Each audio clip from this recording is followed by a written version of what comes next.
السلام عليكم ورحمة الله وبركاته.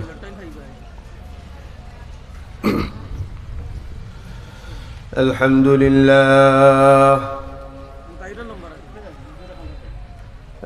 لله نحمده ونستعينه ونستغفره ونؤمن به ونتوكل عليه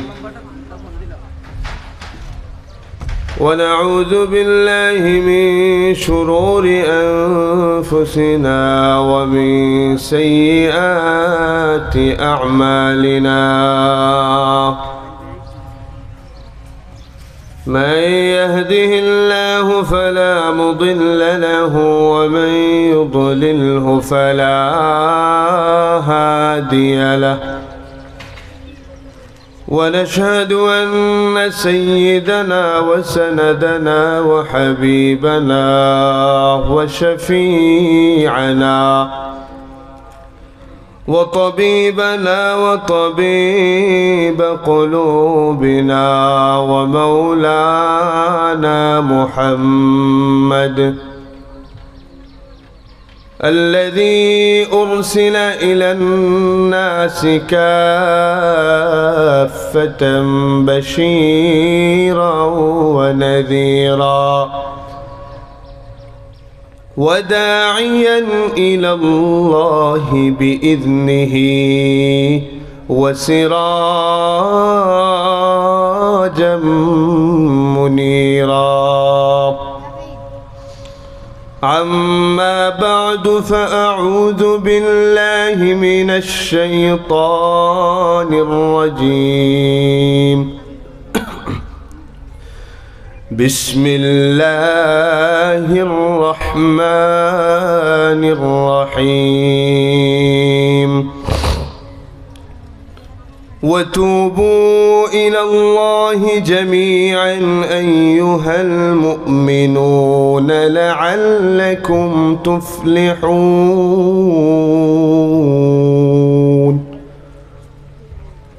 بارك الله تبارك وتعالى في كلامه المجيد وفي فرقانه الحميد. عن عبد الله بن مسعود رضي الله تعالى عنه قال: قال رسول الله صلى الله عليه وسلم: التائب من الذنب كمن لا ذنب له. اللهم صل على محمد وعلى آل محمد كما صليت على إبراهيم وعلى آل إبراهيم إنك حميد مجيد. اللهم بارك على محمد وعلى آل محمد كما باركت على إبراهيم وعلى آل إبراهيم إنك حميد مجيد.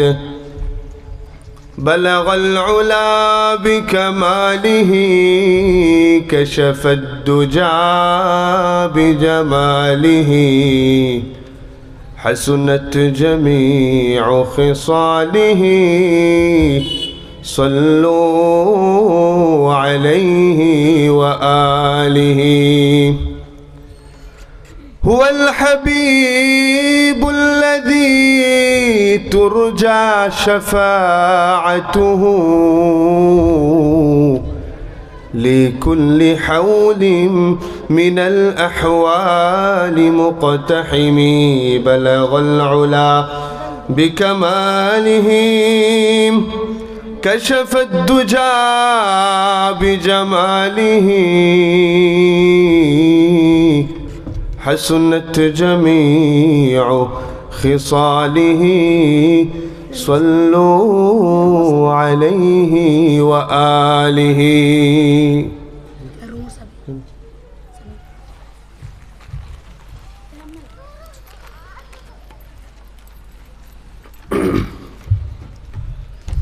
আলহামদুলিল্লাহ, মহান আল্লাহ রব্বুল আলামিনের দরবারে লাখো কোটি শুকর ও সুজুদ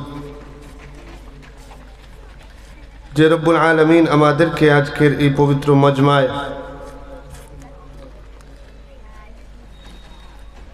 একসাথে সমবেত হওয়ার বসার তৌফিক দান করেছেন। এজন্য আমরা সবাই কালিমাতু শুকুর আদায় করি, প্রাণ খুলে আল্লাহ রব্বুল আলামিনের দরবারে শুকরিয়া জ্ঞাপন করি। সবাই বলি আলহামদুলিল্লাহ।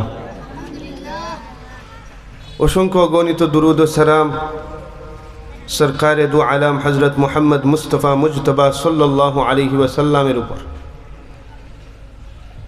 যার খাতিরে, যার বদৌলতে, যার ওসিলায় আমরা দুনিয়ার মধ্যে এসেছি, বসবাস করতেছি, আল্লাহর এত নাজ নেয়ামত উপভোগ করতেছি। আল্লাহ রব্বুল আলামিন আমাদের উপর যেই পরিমাণ ইহসান করেছেন, দয়া করেছেন, মায়া করেছেন, এর মধ্যে অন্যতম কারণ হচ্ছে, এত মহব্বত করার কারণ হচ্ছে আল্লাহর রসুল সাল্লাল্লাহু আলাইহি ওয়াসাল্লাম। আল্লাহর রসুল সাল্লাল্লাহু আলাইহি ওয়াসাল্লামের কারণে আল্লাহ রব্বুল আলামিন অন্যান্য নবীদের উম্মতদের থেকে উম্মতে মুহাম্মাদীদের সম্মান মর্যাদা অনেক অনেক গুণ উপরে রেখেছেন। অন্যান্য নবীদের উম্মতের বেলায় যেই পরিমাণ ছাড় দেয়া হতো, আমাদের বেলায় আল্লাহ রাব্বুল আলামিন এর চেয়ে আরো অনেক অনেক গুণ বেশি ছাড় দিয়েছেন। অন্যান্য নবীদের জামানায় যদি কোনো উম্মত গুনাহ করত, সাথে সাথে তাদের জন্য আযাব বা গজব চলে আসতো। কিন্তু আমাদের ক্ষেত্রে আখিরি পয়গম্বর হযরত মুহাম্মদ মুস্তাফা মুজতবা সাল্লাল্লাহু আলাইহি ওয়াসাল্লামের খাতিরে আল্লাহ রাব্বুল আলামিন ছাড় দেন, অবকাশ দেন, ইহসান করেন, আমাদেরকে মহব্বত করেন। এর জন্য আল্লাহর রসুল সাল্লাল্লাহু আলাইহি ওয়াসাল্লামের মহব্বতের কারণে আল্লাহ রাব্বুল আলামিন আমাদেরকে ইহসান করেন। তো আজকের এই মহতি মাহফিল, গ্রামতলা হাফিজিয়া আবাসিক মাদ্রাসা ২৭তম বার্ষিক ইসলামী মহাসম্মেলন, এই মাহফিলে দেশবরেণ্য উলামা মাশায়েখগণ আসবেন, নসিহত পেশ করবেন, আমরা শুনব এবং এর থেকে শিক্ষা গ্রহণ করে আমাদের জীবনের মধ্যে এর আমলে বাস্তবায়িত করব। আমি আপনাদের সামনে আল্লাহর কালামে পাক থেকে এখানে আয়াতে কারিমা তেলাওয়াত করেছি। আল্লাহ রসুল সাল্লাল্লাহু আলাইহি ওয়াসাল্লামের হাদিসের ভান্ডার থেকে ছোট্ট একটা হাদিস পাঠ করেছি। এই আয়াতের অংশকে সামনে রেখে এবং হাদিসকে সামনে রেখে কিছু কথা বলার চেষ্টা করব। আল্লাহ রাব্বুল আলামিন যদি তৌফিক দান করেন, ওমা তৌফিকি ইল্লা বিল্লাহ।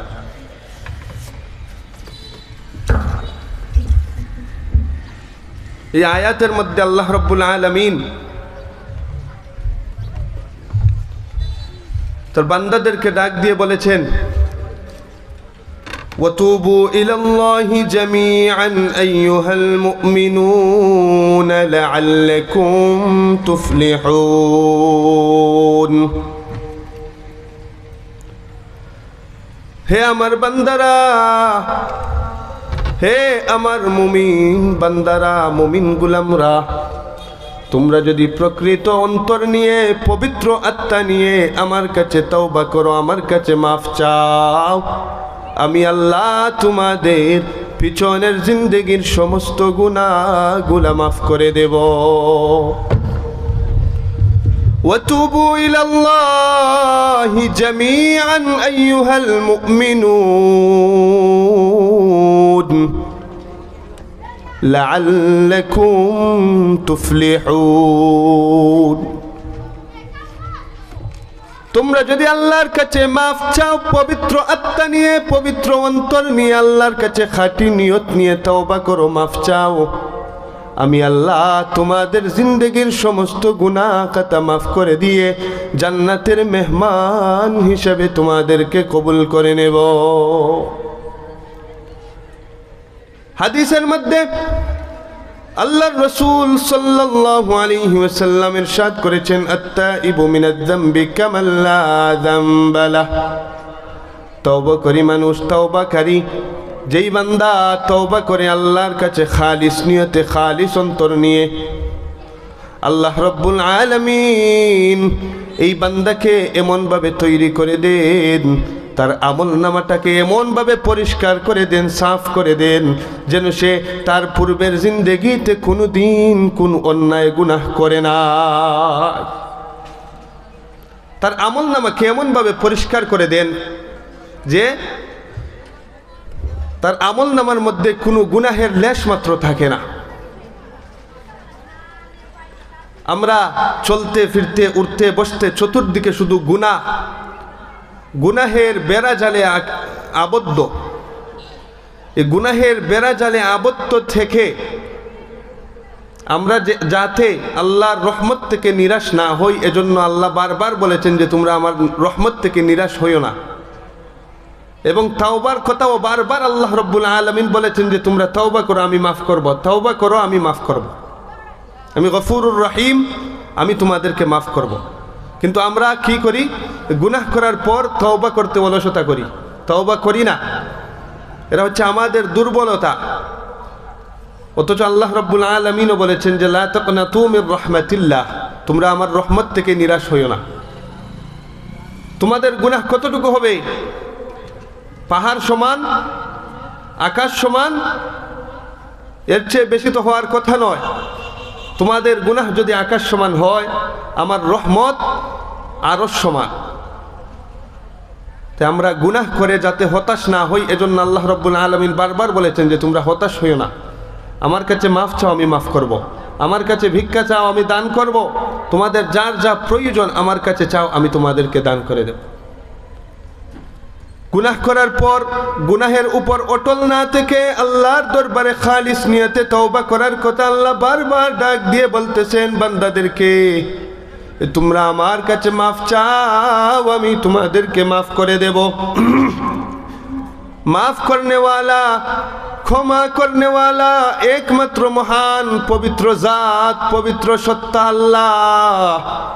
আল্লাহ ছাড়া এই দুনিয়ার বুকে আমাদেরকে কেউ ক্ষমা করতে পারবে না, মাফ করতে পারবে না। মাফের কথা বলতে পারবে না যে তুমি আমার কাছে মাফ চাও, আমি মাফ করতে পারবো তোমার গুনাহগুলা।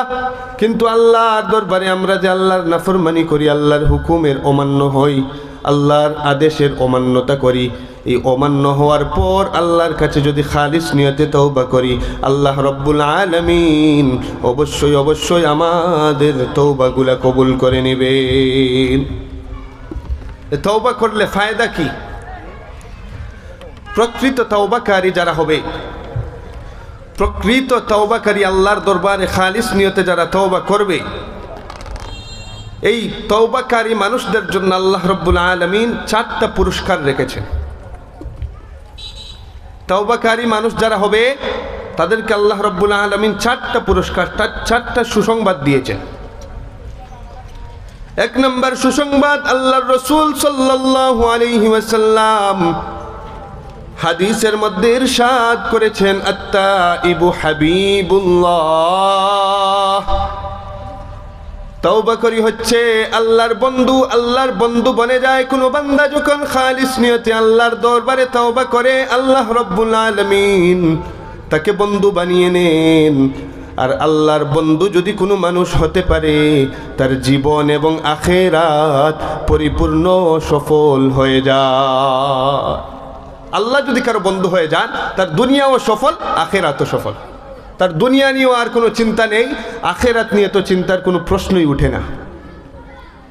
কারণ বন্ধুত্ব করলে, এক বন্ধু আরেকজনের সাথে বন্ধুত্ব করলে, এক বন্ধু যদি কোনো সময় তার সাথে অন্যায় করে, জুলুম করে, অতঃপর আকুতি মিনতি করে তার কাছে মাফ চায়, তার বন্ধু মাফ না করে পারে না, যে এতদিনের সম্পর্ক তাকে মাফ না করে কিভাবে থাকি। ঠিক তদ্রূপ আল্লাহ রাব্বুল আলামিনের সাথে যখন আমাদের বন্ধুত্ব হয়ে যাবে, তাওবার মাধ্যমে যখন আল্লাহর সাথে বন্ধুত্ব হয়ে যাবে, তখন আল্লাহ রাব্বুল আলামিন তাকে কাছে টেনে নেন। আর যাকে কাছে টেনে নেন, সে যেই সময় যেই কথা আল্লাহর কাছে পেশ করবে, আল্লাহর কাছে চাইবে, আল্লাহ রাব্বুল আলামিন তাকে কখনো খালি হাতে ফিরিয়ে দেবেন না। এটা হচ্ছে 1 নম্বর পুরস্কার। তওবাকারীর 1 নম্বর পুরস্কার হচ্ছে, আল্লাহ রাসূল সাল্লাল্লাহু আলাইহি ওয়াসাল্লাম বলেছেন, আত-তাইবু হাবিবুল্লাহ, যারা তওবা করে তারা আল্লাহর বন্ধু হয়ে যায়। 2 নম্বর পুরস্কার, আমি সর্বপ্রথম যে হাদিসের অংশ তেলাওয়াত করেছি, এই হাদিসের মধ্যে আল্লাহর রাসূল সাল্লাল্লাহু আলাইহি ওয়াসাল্লাম ইরশাদ করেছেন, আত-তাইবু মিনাজ-যামবি কামাল্লা যামবা লাহ। তওবাকারী ব্যক্তি এমনভাবে পাক পবিত্র হয় তওবা করার পর, যেন সে আগে আর কোনো দিন কোনো অন্যায় করে নাই। 2 নম্বর পুরস্কার হচ্ছে, তওবাকারী এমনভাবে তার আমলনামাকে আল্লাহ রাব্বুল আলামিন তৈরি করে দেন, তার আমলনামার মধ্যে গুনাহের যে কালি ছিল, গুনাহের দাগ ছিল, এই দাগটা এমনভাবে মোচন করে দেন যেইভাবে এই আমলনামা দেখলে কেউ আর বলতে পারবে না সে আগে গুনাহগার ছিল। তার আমলনামাকে একেবারে পরিষ্কার করে দেন আল্লাহ রাব্বুল আলামিন। এরা হচ্ছে 2 নম্বর দল পুরস্কার। তওবাকারী মানুষদের 2 নম্বর পুরস্কার হচ্ছে এটা সে গুনাহ করেছে, কিন্তু গুনাহের লেশ মাত্র তার আমলনামার মধ্যে আর থাকে না। তওবা করার পর আল্লাহ রাব্বুল আলামিন তার তওবাকে কবুল করে। এই তওবা যদি মকবুল হয়ে যায়, এই তওবার কারণে তার পিছনের জিন্দেগির গুনাহগুলাকে এমনভাবে মিটিয়ে দেন, যা আর কোনো দিন কেউ দেখলেও বিশ্বাস করতে পারবে না সে যে গুনাহগার ছিল। কিভাবে তওবা করতে হবে? এমনভাবে প্রকৃত তওবা, অন্তর দিয়ে তওবা, আল্লাহর কাছে অন্তর দিয়ে মাফ চাইতে হবে। অন্তর থেকে যখন তওবা করা হবে, তখন এই তওবাটা আল্লাহর দরবার পর্যন্ত চলে যাবে। আর অন্তর দিয়ে তওবা না করলে সেই তওবা আল্লাহর পর্যন্ত যাবে না, প্রকৃত তওবা হবে না। তওবার শর্ত আছে কয়েকটি, যে এই গুনাহ করেছি আর কোনো দিন এই গুনাহ আমার দ্বারা সংগঠিত হবে না, এই গুনাহের দিকে আর পা বাড়ানো যাবে না। অন্তরের মধ্যে অনুশোচনা থাকতে হবে যে আমি এই অন্যায় কাজ করেছি, এটা আমি আল্লাহর প্রতি, আমার নিজের প্রতি জুলুম করেছি। আল্লাহুম্মা ইন্নী যালামতু নাফসি যুলমান কাসীরান ওয়া লা ইয়াগফিরুয যুনুবা ইল্লা আনতা ফাগফির লি মাগফিরাতাম মিন ইনদিকা ওয়ারহামনি ইন্নাকা আনতাল গফুরুর রহিম। আল্লাহ, আমি আমার নফসের প্রতি জুলুম করেছি, আপনি আমাকে মাফ করে দেন।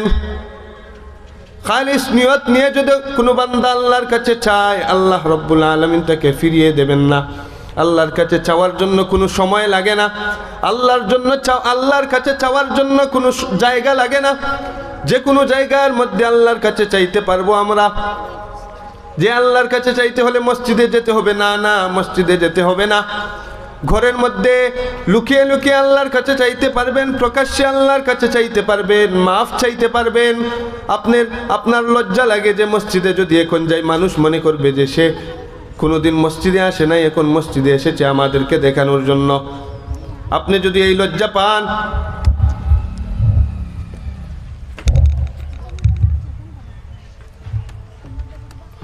বেশি বা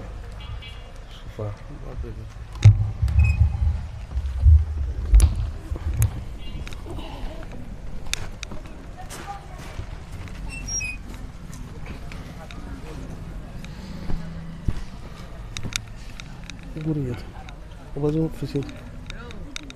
ফিসে দি উল্টে যা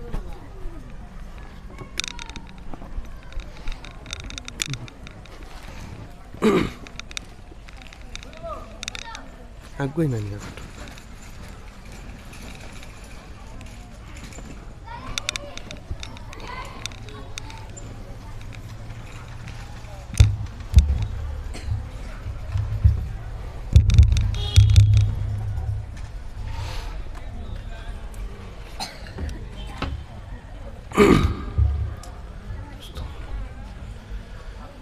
তো যেই কথায় ছিলাম যে তওবাকারী আল্লাহ রাব্বুল আলামিনের কাছে এত পরিমাণে পছন্দনীয় হয়ে যায় যে আল্লাহর কাছে আল্লাহর এত নৈকট্য প্রাপ্ত হয়ে যায় যে আল্লাহ তাকে মানুষদের কাছে সম্মানই করে দেন। এই যে আল্লাহর কাছে চাইতে হলে কোনো জায়গার প্রয়োজন নাই, কোনো সময়ের প্রয়োজন নাই, ধরা বাঁধা নাই যে এই সময় তওবা করলে তওবা কবুল হবে, অন্য সময় করলে কবুল হবে না, এই ধরনের ধরা বাঁধা কোনো সময় নাই, ধরা বাঁধা কোনো জায়গা নাই যে মসজিদে গিয়ে তওবা করলে তওবা কবুল হবে, ঘরে করলে হবে না, এই ধরনের ধরা বাঁধা কোনো সময়ও নাই। আল্লাহর কাছে যেই সময় আপনার মন চায় অন্তর দিয়ে চাইতে পারবেন, সেই সময় আল্লাহ রাব্বুল আলামিন আপনার তওবা কবুল করে নিতে পারে। হযরত মূসা আলাইহিস সালাতু ওয়াস সালামের জামানায় এক ব্যক্তি গুনাহ করেছে, গুনাহ করার পর নাফরমানি করার কারণে এলাকার মানুষরা, সমাজের মানুষরা সবাই তাকে নির্বাসন দিয়েছে, এলাকা থেকে বের করে দিয়েছে। সবাই তাকে এলাকা থেকে বের করে দিয়ে বলল যে তুমি আমাদের এলাকায় আর প্রবেশ করতে পারবে না, তুমি গুনাহগার, তুমি নাফরমান, তুমি অন্যায়কারী, তুমি অপরাধকারী, তুমি আমাদের এলাকার মধ্যে আর প্রবেশ করবা না। এই বান্দা একাকী জায়গার মধ্যে নির্জনে একদিন যায়, 2 দিন যায়, 3 দিন যায়, কোনো খাবার নাই, পানি নাই। খাবারের অভাবে, পানির অভাবে পেরেশান হয়ে গেছে। সেই সময় দেখে আল্লাহ ছাড়া আর কেউ নাই তাকে রক্ষা করনেওয়ালা, তাকে কেউ রক্ষা করতে পারবে না। এলাকার মানুষরা তাকে এলাকা ছাড়া করে দিয়েছে, এলাকার মধ্যে জায়গা দেয় নাই, বের করে দিয়েছে। তখন এই বান্দা নিরুপায় হয়ে আল্লাহর দরবারে কায় মনোবক্ষে ডাক দিয়ে বলল যে আল্লাহ, আমাকে যদি আপনি জাহান্নামের মধ্যে ফেলে দেন তাহলে আপনার কোনো লাভ হবে না গো মাওলা। আমাকে যদি আপনি জান্নাতের এক কোণার মধ্যে ঢুকিয়ে দেন আপনার কোনো ক্ষতি হবে না গো আল্লাহ। দয়া করে যদি আমাকে মাফ করে দেন তাহলে আমি আপনার কাছে সফল কাম হয়ে যাব গো মালিক। আর যদি আমাকে মাফ না করেন তাহলে আমার মতো নাফরমান এই জমিনের উপরে দ্বিতীয় আর কেউ থাকবে না। যেইখানে মানুষরা, আমার আত্মীয় স্বজনরা, আমার পাড়া প্রতিবেশীরা আমাকে এলাকা ছাড়া করে দিয়েছে, এলাকা থেকে আমাকে বিদায় করে দিয়েছে আমার গুনার কারণে, আমার নাফরমানির কারণে, এই জায়গায় যদি আপনি মাফ না করেন আমি কার দরবারে যাব, কার কাছে গিয়ে চাইব গো মালিক? তখন আল্লাহ রাব্বুল আলামিন মূসা আলাইহিস সালাতু ওয়াস সালামকে জানিয়ে দিলেন যে মূসা, অমুক ব্যক্তিকে অমুক জায়গার মধ্যে তোমার এলাকার মানুষরা বের করে দিয়েছে, তাকে তুমি নিয়ে আসো। তার তওবা আমি কবুল করে নিয়েছি, সে আমার দরবারে খালিস নিয়তে, খালিস অন্তর নিয়ে আমার কাছে মাফ চেয়েছে। আমি তার জিন্দেগির সমস্ত গুনাহগুলোকে মাফ করে দিয়ে আমার ওলিদের খাতার মধ্যে তার নামটা আমি লিপিবদ্ধ করে নিয়েছি। সুবহানাল্লাহ। এইভাবে কোনো বান্দা যখন অন্তর দিয়ে আল্লাহর কাছে চায়, আল্লাহ রাব্বুল আলামিন তাকে মাফ করে দেন, তার জিন্দেগির গুনাহগুলা মাফ করে দেন, আল্লাহর কাছে মকবুল হয়ে যায়। আর আল্লাহর কাছে কোনো বান্দা যখন মকবুল হয়ে যায়, আল্লাহর পেয়ারা হয়ে যায়, আল্লাহর পছন্দনীয় হয়ে যায়, তখন এই বান্দার দুনিয়ার কোনো চিন্তা থাকে না, আখিরাতের জন্য কোনো চিন্তা থাকে না। এজন্য আল্লাহ রাব্বুল আলামিন বলেছেন, الذين قالوا ربنا الله ثم استقاموا تتنزل عليهم الملائكة ألا تخافوا ولا تحزنوا وأبشروا بالجنة التي كنتم توعدون। যারা আমার কাছে তওবা করে আমার মকবুল বান্দা হয়ে যায়, তাদের জন্য আল্লাহ তাখাফু ওয়ালা তাহজানু, তাদের আগে কারো কোনো চিন্তা নাই, পিছনের জন্য কোনো চিন্তা নাই, সামনের জিন্দেগির জন্য কোনো চিন্তা নাই, পিছনের জিন্দেগির জন্য কোনো চিন্তা নাই। তাদেরকে দুনিয়া থেকে বিদায় হওয়ার আগে আগে আমি ফেরেশতা পাঠিয়ে ফেরেশতা নাজিল করে তাতানাজ্জালু আলাইহিমুল মালাইকা, ফেরেশতাদের মাধ্যমে তার কাছে আমি জান্নাতের সুসংবাদ দিয়ে দেই। সুবহানাল্লাহ। যারা আল্লাহর প্রিয় হয়ে যায়, আল্লাহর কাছে তওবা করে, আল্লাহর মাহবুব হয়ে যায়, তখন আল্লাহ রাব্বুল আলামিন তাকে দুনিয়ার মধ্যে সম্মানিত করেন, আবার মৃত্যুর সময় ফেরেশতা দিয়ে সংবর্ধনা দিয়ে তার রূহটা বের করে নিয়ে জান্নাত পর্যন্ত নিয়ে যান। আমরা সেই দরওয়াজায় পৌঁছাতে পারবো তখন যখন আমাদের আত্মাকে পরিশুদ্ধ করতে পারবো। আল্লাহর খালিস মকবুল গুলাম হিসাবে যদি আল্লাহর কাছে গ্রহণযোগ্যতা আমাদের তৈরি করতে হয়, তাহলে আমাদের অন্তরকে পরিশুদ্ধ করে যা গুনাহ করেছি তার উপর শর্মিন্দা হয়ে আল্লাহর কাছে যদি মাফ চাইতে পারি, তাহলে আল্লাহ রাব্বুল আলামিন অবশ্যই আমাদেরকে মাফ করবেন। আল্লাহর নেককার বান্দাবান্দিরা, আল্লাহর নেককার বান্দাবান্দি যারা হয়, আল্লাহ রাব্বুল আলামিন তাদেরকে এমন ক্ষমতা দেন, এমন শক্তি দেন, এমনভাবে মহব্বত করেন, এই বান্দা যখন আল্লাহর কাছে যা কিছু চায় আল্লাহ রাব্বুল আলামিন সাথে সাথে তাকে তা দান করে দেন। একবার দুই বন্ধু, তারা বাড়ি থেকে অনেক দূর সফরে বের হয়েছে, জঙ্গলের মধ্যে ঢুকেছে। জঙ্গল পাড়ি দিয়ে যেতে অনেক দিন লাগবে, অনেক বড় জঙ্গল। জঙ্গলের ভিতরে ঢুকে একদিন একজন রান্না করে, আরেকদিন আরেকজন রান্না করে, এভাবে একদিন একজন করে, আরেকদিন আরেকজন। একদিন রান্না করতেছে একজন, রান্না করার সময় হঠাৎ আগুন নিভে গেল। অনেক সময় বাতাসের কারণে আগুন নিভে যায়, এইভাবে আগুন নিভে গেল।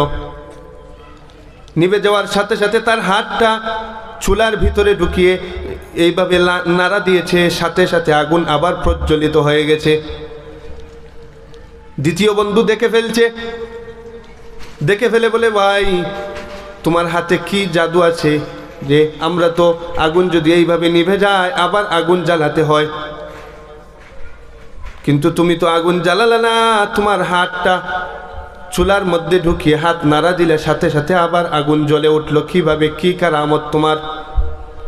সে বলল, না রে ভাই, আমার কোনো কারামত নাই, এই জায়গার মধ্যে আল্লাহর এক বান্দির দোয়ার ফলে আমার এই অবস্থা হয়েছে যে আমার হাত দিয়ে, আমার হাত অথবা আমার শরীরের মধ্যে আগুন যদি কেউ ফেলেও দেয় তারপরও আমার শরীরের মধ্যে আগুন ধরে না, আগুনে আমাকে জ্বালায় না।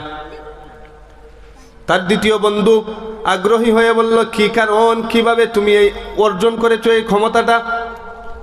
তখন বলল, অনেক দিন পূর্বে আমার বাবা ছিলেন অনেক সম্পদশালী মানুষ। একদিন আমি আমাদের বাসার ছাদের মধ্যে বসে মদ পান করতেছি। সম্পদ থাকলে উল্টাপাল্টা খরচ করার জন্য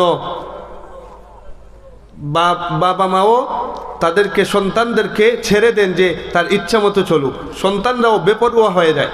ঠিক তদ্রূপ আমিও বেপরোয়া হয়ে গিয়েছিলাম। আমার মা বাবা আমাকে এই অন্যায় না করার জন্য কোনোদিন বলেন নাই। আমি ছাদের মধ্যে বসে মদ পান করতেছি, হঠাৎ দেখি আমাদের বাড়ির সামনে এক বাড়িতে এক মহিলা, পর্দাশীল মহিলা হাঁটাহাঁটি করতেছে। হঠাৎ আমার চক্ষু গেল, সাথে সাথে আমার অন্তরের মধ্যে তার প্রতি মহব্বত তৈরি হয়ে গেল, তার প্রতি ভালোবাসা তৈরি হয়ে গেল। আমি আমার বাবাকে গিয়ে বললাম যে, বাবা, এই বাড়ির এই মেয়েকে আমার বিয়ে করতে হবে। তার বাবা গিয়ে সেই বাড়িতে প্রস্তাব দিল এই মেয়ের বাবাকে। মেয়ের বাবা তো জানে তার অবস্থা সম্পর্কে, তার খাসলত সম্পর্কে। মেয়ের বাবা তাকে সরাসরি না করে দিল যে আমার মেয়েকে আপনার এই মদঘুর সন্তানের কাছে বিয়ে দেব না। সম্পদশালী হওয়ার পরও এই মেয়ের বাবা এই প্রস্তাবটা প্রত্যাখ্যান করে দিলেন। কিছুদিন গেল, এই মেয়ের বিয়ে হয়ে গেল। কিছুদিন পর এলাকার মধ্যে দুর্ভিক্ষ শুরু হলো। এই সময়ও সে বলতেছে যে এই সময়ও আমার বাবার সম্পত্তির কোনো কমতি ছিল না। আমার বাবা আমাকে দায়িত্ব দিলেন যে আজকে এই এলাকায়, পরের দিন এই এলাকায় তুমি খাদ্য বস্ত্র মানুষদেরকে বিলিয়ে দেবে। অর্থাৎ দুর্ভিক্ষের সময় যে বস্ত্র দান করা হয়, খাবার বা যে জিনিসগুলো প্রয়োজন, এই প্রয়োজনীয় জিনিসগুলো দান করা হয়। তার বাবা সন্তানকে দায়িত্ব দিল, বললো যে আমার বাবা আমাকে দায়িত্ব দিলেন যে এই এলাকায় তুমি দান করবে গিয়ে আজকে।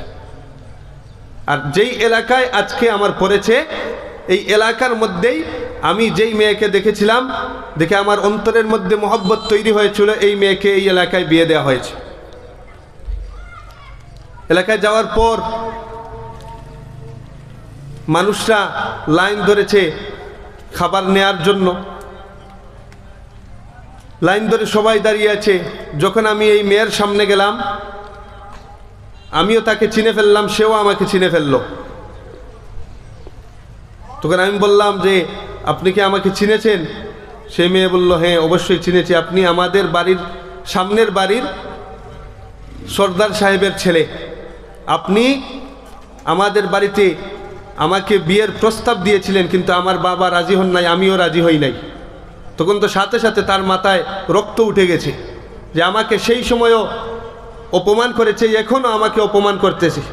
সে বলল যে যাও, আমি সবাইকে খাবার দেব, কিন্তু তোমাকে দেব না, তুমি উপোস যাও বাড়িতে। তো মহিলাটা যেতে চাইতেছে না, তখন সে খুব প্রস্তাব দিল, খারাপ প্রস্তাব দিল যে তুমি যদি আমার প্রস্তাবে রাজি হয়ে যাও তাহলে আমি তোমাকে খাবার দিতে পারি। এই মহিলা বলল সম্ভব নয়, আমি উপোস থেকে মারা যাব, তারপরও তোমার এই কুপ্রস্তাবে আমি রাজি হব না। কিছু দূর যাওয়ার পর আবার মহিলা ফিরে আসলেন এই ছেলের কাছে। সে বলতেছে যে আমার কাছে আবার সে চলে আসলো মহিলা। সামনে আসার পর বললাম যে তুমি কি আমার প্রস্তাবে রাজি? মহিলা বলল পশ্চিম কালেও নয়, আমি তোমার এই প্রস্তাবে কখনো রাজি হব না, যেখানে রিজিকের দায়িত্বের মালিক আমার আল্লাহ। আল্লাহ রব্বুল আলামিন রিজিকের মালিক, তুমি রিজিকের মালিক নও। তোমার মাধ্যমে হয়তো আল্লাহ রব্বুল আলামিন মানুষদেরকে রিজিক পৌঁছিয়ে দেন, কিন্তু রিজিকের মালিক তো তুমি নও। যেই মালিকের হুকুম মানার জন্য আমি এই জায়গা থেকে, তোমার সামন থেকে খাবার ছাড়া বাড়িতে যাইতেছি, অবশ্যই অবশ্যই আমার মালিক বাড়িতে পৌঁছার আগে আগে আমার বাড়িতে রিজিক পৌঁছে দিবে। এই সময় এই মহিলাটা ডাক দিয়ে আয়াতে কারিমা তেলাওয়াত করে ডাক দিয়ে বলে ওমাই ইয়াত্তাকিল্লাহ ইয়াজআল লাহু মাখরাজা ওয়া ইয়ারযুকুহু মিন হাইসু লা ইয়াহতাসিব।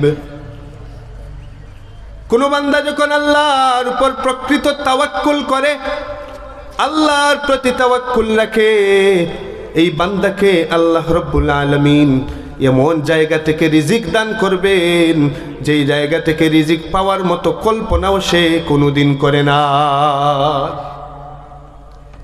এই কথা বলে মহিলাটা তার সন্তানদেরকে নিয়ে বাড়ির দিকে ছুটতে লাগলো। এই সময় এই ব্যক্তি বলে যে আমার মাথার মধ্যে এই কথাটা বলার পর চিন্তা ঢুকে গেল যে এই মহিলাটা যদি আমার পূর্বে তার বাড়িতে পৌঁছে যায়, তাহলে সে তো বাড়িতে গিয়ে যেই আল্লাহ তাকে রিজিকের জন্য আমার কাছে পাঠিয়েছিলেন, সে তো বাড়িতে গিয়ে আল্লাহর উপর তাওয়াক্কুল রাখার কারণে রিজিক পেয়ে যাবে, খাবার পেয়ে যাবে। কিন্তু আমার ঘরের মধ্যে আল্লাহ, আমি যে তার উপর এই অন্যায় করেছি, অন্যায় প্রস্তাব দিয়েছি, এর কারণে আমার পরিবারের মধ্যে আমার উপরে আল্লাহর গজব নাজিল হয়ে যাবে। এই চিন্তা তার মাথায় আসার সাথে সাথে সে বলতেছে যে এই চিন্তা আমার মাথায় আসার সাথে সাথে আমি যে আটার বস্তা থেকে আটাগুলা মানুষদেরকে দান করতেছিলাম খাবার, এই আটার বস্তা মাথায় নিয়ে সাথে সাথে অন্য রাস্তা দিয়ে তার বাড়িতে, তার আগে আমি তার বাড়িতে পৌঁছে গেলাম। পৌঁছে গিয়ে তার দরওয়াজার মধ্যে এই আটার বস্তাটা রেখে আমি গোপনে দূরে দাঁড়িয়ে রইলাম। এই মহিলাটা যখন আসলো, এসে দেখলো দরজার সামনে আটার বস্তা। তখন সন্তানদেরকে বলতেছে দেখো বাবারা, মায়েরা, আল্লাহর উপর তাওয়াক্কুল রাখার কারণে আল্লাহ রব্বুল আলামিন আমার ঘরের মধ্যে রিজিক পৌঁছে দিয়েছে। এই সময় আল্লাহর কাছে হাত তুলে এই মহিলা দোয়া করতেছে যে আল্লাহ, আমি গিয়েছিলাম রিজিকের তালাশে এক ব্যক্তির কাছে, সে নাফরমানির কারণে, তার নাফরমানি কথাবার্তার কারণে আমি চলে এসেছি গো মালিক তোমার উপর তাওয়াক্কুল রেখে। আর তাওয়াক্কুল রাখার কারণে তুমি তোমার কোন মাহবুব বান্দার মাধ্যমে আমার দরওয়াজায় রিজিক পাঠিয়ে দিয়েছো। জানি না তোমার এই কোন বান্দা, কে এই সৌভাগ্যবান ব্যক্তি।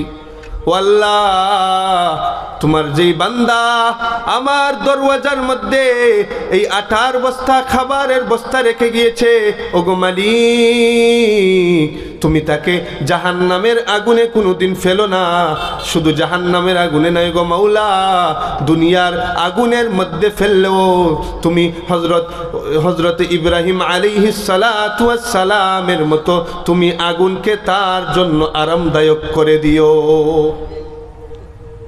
এই দুয়ার বদৌলতে আল্লাহ রাব্বুল আলামিন আমাকে এমন ক্ষমতা দিয়েছেন যে আগুনের মধ্যে ঝাঁপ দিলেও আমার শরীরের মধ্যে আগুনের গরম লাগে না। দেখেন এই মহিলার দোয়ার কারণে, এই মহিলা ছিল নেককার, আল্লাহর প্রতি তাওয়াক্কুল করনেওয়ালা, আল্লাহর কাছে তওবাকারিনী। আর আল্লাহর কাছে কোনো বান্দা তওবা করলে, আল্লাহর উপর তাওয়াক্কুল রাখলে, আল্লাহ রাব্বুল আলামিন কখনো তার কোনো বান্দা বান্দীদেরকে তার রহমত থেকে নিরাশ করেন না। তওবা না করলে, আমরা যে তওবা করার কথা বারবার বলি, তওবা না করলে কি হবে? তওবা না করলে গুনাহের বোঝা নিয়ে যখন আমরা মারা যাব, হায়াতের জিন্দেগি শেষ হয়ে যাবে, তখন আযাবের মাধ্যমে আমাদের জানটা কবজ করা হবে। হযরত আজরাইল আলাইহিস সালাতু ওয়াস সালাম, মৃত্যুর ফেরেশতা যখন আমাদের চোখের সামনে আসবেন, ভয়ঙ্কর চেহারা নিয়ে আমাদের সামনে আসবেন, আমাদের রূহটা যখন বের করবেন, এত ভয়ঙ্কর চেহারা নিয়ে আসবেন, চেহারা দেখার সাথে সাথেই আমাদের চোখগুলা উল্টে যাবে, চোখ আর চোখের জায়গায় থাকবে না, আমাদের অন্তরটা মুচড় দিয়ে উঠবে যে হায় রে, আমি দুনিয়ায় কি করলাম, আমার জিন্দেগি তো শেষ। এই মুহূর্তেই তো আজরাইল আমার জানটা নিয়ে যাবে, আমি আল্লাহর দরবারে কি নিয়ে দাঁড়াবো? তাওবা না করার সবচেয়ে খারাপ দিক হচ্ছে এটা, মৃত্যুর সময় সবচেয়ে বড় আযাব শুরু হয় এই মৃত্যু থেকে। কারণ প্রত্যেক মানুষেরই কিয়ামত শুরু হয়ে যায় তার মৃত্যু থেকে। অর্থাৎ কোনো বান্দা যখন মারা গেল, তখন সাথে সাথে তার কিয়ামত শুরু হয়ে গেল। প্রকৃত কিয়ামত যখন হবে সেটা তো দূরে, আল্লাহ রাব্বুল আলামিন জানেন কখন হবে, কিন্তু প্রত্যেক মানুষের প্রথম কিয়ামত শুরু হয়ে যায় যখন তার জানটা কবজ করে নেওয়া হয়। দেখেন কি পরিমাণ কষ্ট হয় এই জানটা নেয়ার সময়। হাদিসের মধ্যে আল্লাহ রাসূল সাল্লাল্লাহু আলাইহি ওয়াসাল্লাম ইরশাদ করেন, একটা জীবিত ছাগলকে যদি তার পাকে উপর দিকে বেঁধে জীবিত অবস্থায় এই ছাগলের চামড়া উল্টোভাবে ছিলতে যেই পরিমাণ ছাগলের কষ্ট হয়, আল্লাহ রাব্বুল আলামিনের কোনো বান্দা যখন তার হায়াতের জিন্দেগি শেষ হয়ে যায়, সবচেয়ে কম কষ্ট হয় এই যে ছাগলের যেই পরিমাণ কষ্ট হয় উল্টা চামড়া টেনে ছিলতে, ঠিক এর চেয়ে আরও বেশি পরিমাণে কষ্ট হয়, সবচেয়ে কম কষ্ট যাদের হয় মৃত্যুর সময়। মৃত্যুর সময় সবচেয়ে কম কষ্ট হচ্ছে এটা, যে একটা জীবিত ছাগলের চামড়া জীবিত অবস্থায় তার শরীর থেকে টেনে টেনে খুলতে ছাগলের যেই পরিমাণ কষ্ট হয়, এর চেয়ে বেশি কষ্ট হয় সবচেয়ে কম কষ্ট পানেওয়ালা মানুষের। আল্লাহ রাসূল সাল্লাল্লাহু আলাইহি ওয়াসাল্লামের ওফাতের সময় যখন হযরত আজরাইল আলাইহিস সালাতু ওয়াস সালাম আল্লাহর হাবিব সাল্লাল্লাহু আলাইহি ওয়াসাল্লামের জান কবজ করার জন্য আসলেন, তখন আল্লাহ রাব্বুল আলামিনের হুকুমে আল্লাহর রাসূল সাল্লাল্লাহু আলাইহি ওয়াসাল্লামের কাছে অনুমতি চাইতেছেন যে গো আল্লাহর হাবিব, আল্লাহ রাব্বুল আলামিন আমাকে বলে দিয়েছেন আপনার অনুমতি নিয়ে যেন আপনার জান কবজ করি। আপনি যদি অনুমতি না দেন তাহলে আপনার জান আমি কবজ করব না, আমি চলে যাব। আল্লাহ রসুল সাল্লাল্লাহু আলাইহি ওয়াসাল্লাম বললেন, অনুমতি দিব, শর্ত আছে একটা। শর্ত হচ্ছে, আমি যদি এই দুনিয়ার মায়া ত্যাগ করে আল্লাহর নৈকট্য লাভ করে নেই, তাহলে আমার এই এতিম উম্মতদেরকে কে দেখবে, এতিম উম্মতদেরকে কে হেফাজত করবে? হযরত আজরাইল আলাইহিস সালাতু ওয়াস সালাম গেলেন আল্লাহর কাছে, গিয়ে বললেন যে আল্লাহ, আপনার হাবিব, আপনার বন্ধু তো এই শর্ত দিয়েছেন, এই এতিম উম্মতদেরকে দেখার দায়িত্ব যদি কেউ নিতে পারে, তাহলে আল্লাহর আপনার হাবিব আপনার কাছে আসতে প্রস্তুত আছেন। তখন আল্লাহ রাব্বুল আলামিন আল্লাহর হাবিব সাল্লাল্লাহু আলাইহি ওয়াসাল্লামকে বললেন যে আপনার উম্মতদের জন্য আপনি টেনশন করতে হবে না, চিন্তা করতে হবে না, আপনার উম্মতের জিম্মাদারির দায়িত্ব আমার কুদরতি হাতের মধ্যে নিয়ে নিলাম। তখন আল্লাহ রাসূল সাল্লাল্লাহু আলাইহি ওয়াসাল্লাম বললেন যে এখন আমার জান কবজ করতে পারে।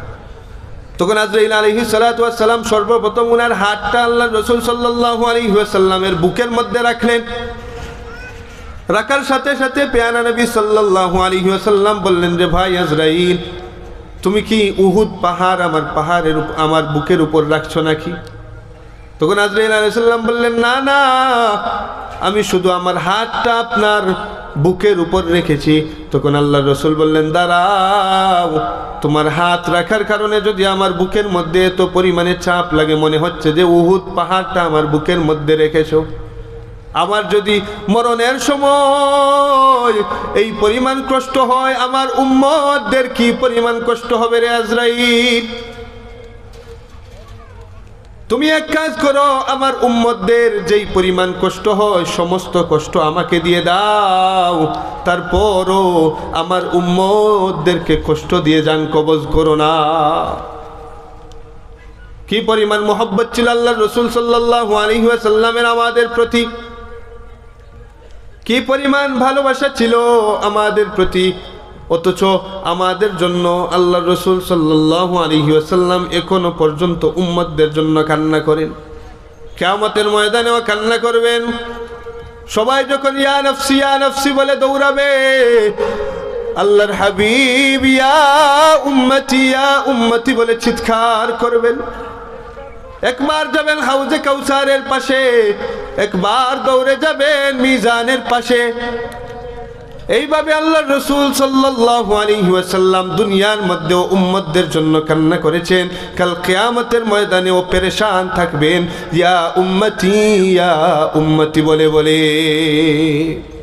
অথচ আমাদের অন্তরের মধ্যে আল্লাহর হাবিবের মহব্বত কতটুকু আছে যে মৃত্যুর সময় পর্যন্ত, যেই সময় মানুষ দুনিয়ার সব কিছু ভুলে যায়, যে নিজের জানটা বাঁচানোর জন্য পেরেশান থাকে, সেই সময়ে পর্যন্ত আল্লাহর রাসূল সাল্লাল্লাহু আলাইহি ওয়াসাল্লাম আমাদের কথা ভুলেন নাই, আমাদের কথা ভুলেন নাই।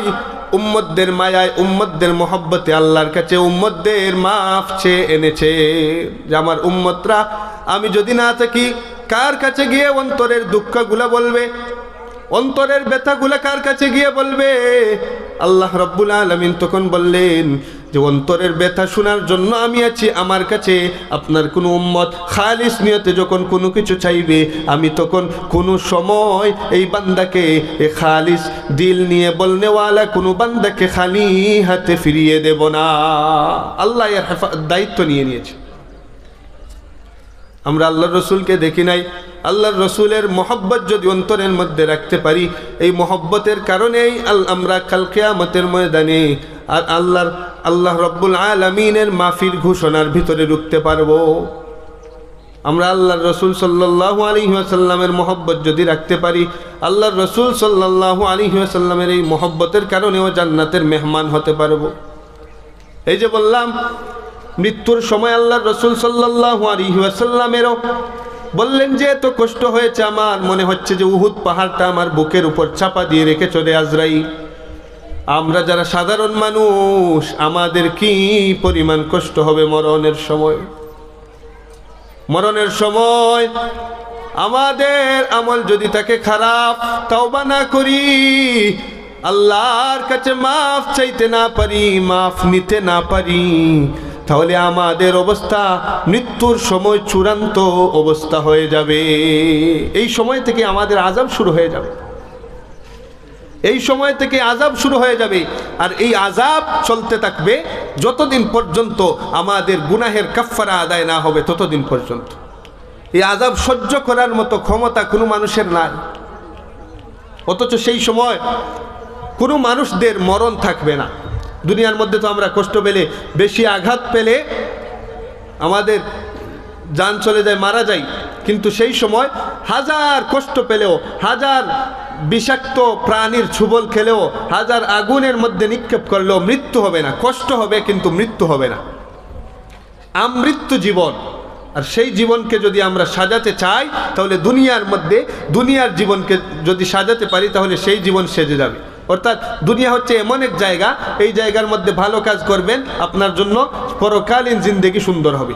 ভালো একটা কাজ করবেন, জান্নাতে আপনার জন্য একটা জিনিস তৈরি হবে, অট্টালিকা তৈরি হবে, গাছ রোপণ হয়ে যাবে, আপনার জন্য নাজ নেয়ামতগুলা বাড়তে থাকবে।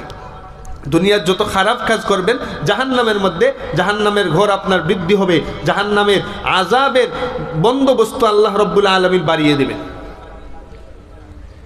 এজন্য গুনাহ আমাদের দ্বারা হয়ে যায়। আল্লাহ রাসূল সাল্লাল্লাহু আলাইহি ওয়াসাল্লাম বলেছেন যে আল্লাহ রাব্বুল আলামিন এই দুনিয়ার মধ্যে যে মানুষ সৃষ্টি করেছেন, এই মানুষরা যদি গুনাহ না করত, এই বনি আদম যদি গুনাহ না করত আর আমার কাছে তওবা না করত, তাহলে দুনিয়ার মধ্যে আমি এদেরকে ধ্বংস করে দিয়ে এমন এক জাতি এই দুনিয়ার মধ্যে প্রেরণ করতাম যারা সকালবেলা গুনাহ করে বিকালবেলা আমার কাছে মাফ চায়। আমরা আল্লাহর কাছে বেশি বেশি মাফ চাওয়ার চেষ্টা করব, আল্লাহর কাছে বেশি বেশি মাফি চাওয়ার চেষ্টা করব, আল্লাহর কাছে মাফ চাইব, যে গুনাহগুলা হয়েছে তার জন্য মাফ চাইব। সামনের জিন্দেগি যতদিন হায়াত থাকবে ততদিন আল্লাহ রাব্বুল আলামিন যাতে তার গুলামি বেশি বেশি করার তৌফিক দেন, সেই কথা আল্লাহর কাছে বলবো, আল্লাহর কাছে চেয়ে চেয়ে এই জিনিসগুলা নিয়ে নেব। তাই যা বললাম, এই যে প্রকৃত তওবাকারীর 4টা পুরস্কার, 4টার মধ্যে 1 নম্বর পুরস্কার, এই ব্যক্তি আত্তাইবু হাবিবুল্লাহ, আল্লাহর বন্ধু হয়ে যায়। 2 নম্বর, তাওবার কারণে আল্লাহ রাব্বুল আলামিন তাকে এমনভাবে পবিত্র করেন যেন সে জীবনে কোনো গুনাহই করে নেই। 3 নম্বর, যে তওবা করবে আল্লাহ রাব্বুল আলামিন তার জিম্মাদার হয়ে যায়। তওবা করবে যে আল্লাহ রাব্বুল আলামিন তার জিম্মাদার হয়ে যায়। 4 নম্বর, মৃত্যুর সময় জান্নাত দেখে দেখে তার মৃত্যু হবে। الذين قالوا ربنا الله ثم استقاموا تتنزل عليهم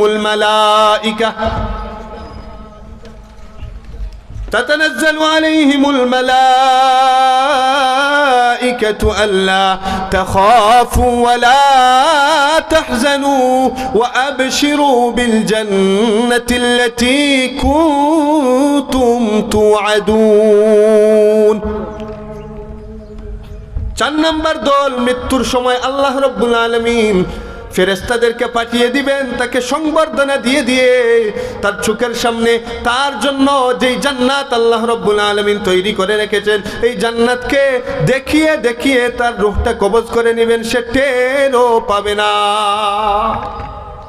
এই তওবাকারীর জন্য 4টা পুরস্কার। এই পুরস্কার যদি আমরা পেতে চাই, খাঁটি দিলে আল্লাহর কাছে তওবা করব, আল্লাহর কাছে মাফি চাইব, আর আল্লাহ রাব্বুল আলামিনের কাছে মাফি চাইলে আল্লাহ রাব্বুল আলামিন খুশি হন। দুনিয়ার মানুষদের কাছে চাইলে মানুষরা বেজার হয়, কিন্তু আল্লাহর কাছে চাইলে আল্লাহ খুশি হন। এজন্যই তো আল্লাহ বারবার বলেছেন তওবা করো, তওবা করো, ওয়া তুবু ইলাল্লাহি জামিআ আইয়ুহাল মুমিনুন লাআল্লাকুম তুফলিহুন, যে তোমরা তওবা করো আমি তোমাদেরকে মাফ করে দেব, তওবা করো আমি তোমাদেরকে মাফ করে দেব। তওবা সম্পর্কে অনেক ঘটনা রয়েছে। যেমন একবার এক সাহাবী আরেক সাহাবীর সাথে আল্লাহ রাসূল সাল্লাল্লাহু আলাইহি ওয়াসাল্লাম বন্ধুত্ব করিয়ে দিলেন। বন্ধুত্ব করিয়ে দেওয়ার পর একজন গেলেন যুদ্ধে আর একজনকে রেখে গেলেন যে আমার স্ত্রী ঘরের মধ্যে রয়েছে, তুমি থাকবা, দেখাশোনা করবা, যা লাগে কোনো কাজ কাম তুমি করবা। এই সাহাবী যুদ্ধে যাওয়ার পর যিনি বাড়িতে রয়েছেন উনি হঠাৎ, যে সাহাবীর স্ত্রী বাড়িতে, ওনার স্ত্রীর হাতের দিকে নজর চলে গেল। নজর চলে যাওয়ার পর খারাপ প্রস্তাব দিলেন ওনার স্ত্রীকে।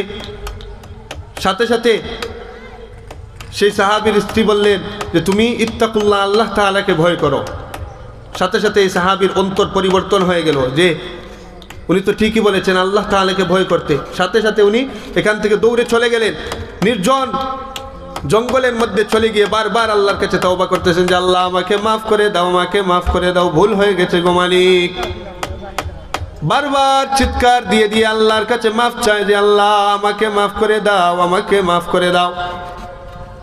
একদিন যায়, 2 দিন যায়, 3 দিন যায়, এভাবে যেতে যেতে কিছুদিন গেল। তারপর আল্লাহর পক্ষ থেকে ফেরেশতার মাধ্যমে আল্লাহর রাসূল সাল্লাল্লাহু আলাইহি ওয়াসাল্লামের কাছে ওহী আসলো যে আমার হাবিব, আমি তোমার এই সাহাবীকে মাফ করে দিয়েছি, তাকে সুসংবাদ দাও, মাফির সুসংবাদ, আমি তাকে মাফ করে দিয়েছি। আল্লাহর রাসূল সাল্লাল্লাহু আলাইহি ওয়াসাল্লাম হযরত আলী রাদিয়াল্লাহু তাআলা আনহু এবং হযরত সালমান ফারসি রাদিয়াল্লাহু তাআলা আনহুকে প্রেরণ করলেন যে তাকে নিয়ে আসো।